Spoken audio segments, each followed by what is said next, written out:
जब तुम बहुत गौर से मेरी तरफ देखोगे ना, बहुत गौर से, तो तुम्हें मेरे अंदर महादेव के दर्शन होंगे।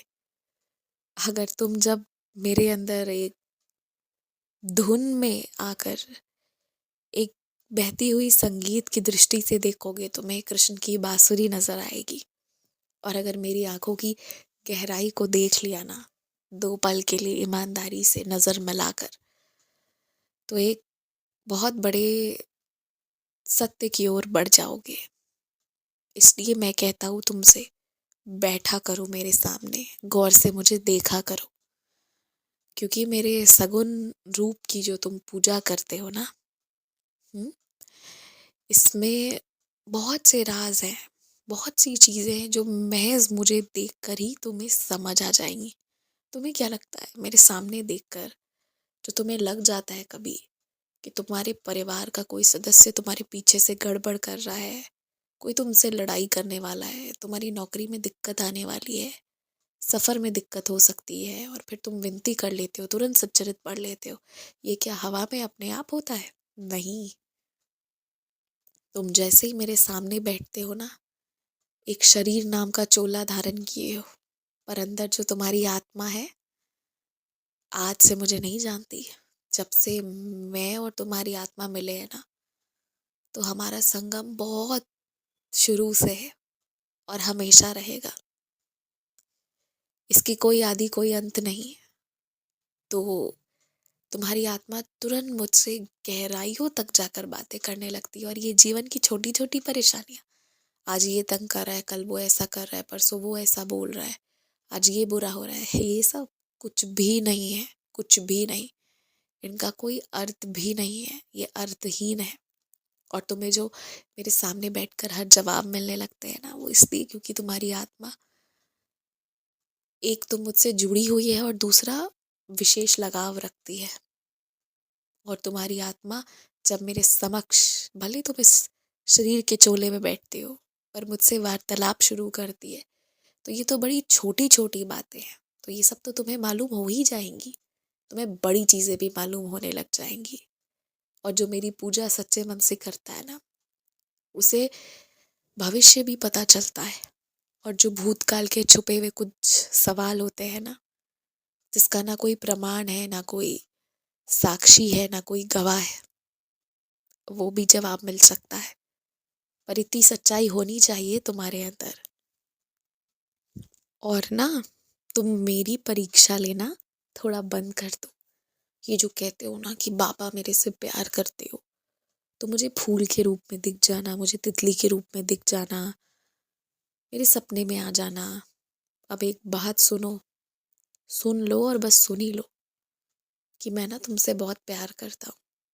जितना तुम अपने आप से नहीं करते, जितना तुम मेरे से नहीं कर सकते ना, उससे भी ज्यादा मैं तुमसे प्यार करता हूँ। और अगर अब तुमने मेरे प्यार की परीक्षा लेने की कोशिश की, तो अब मैंने ना तुम्हें प्रमाण नहीं देना है, अब मैं तुम्हें डांट लगा दूंगा। तुम भी जानते हो अच्छे से।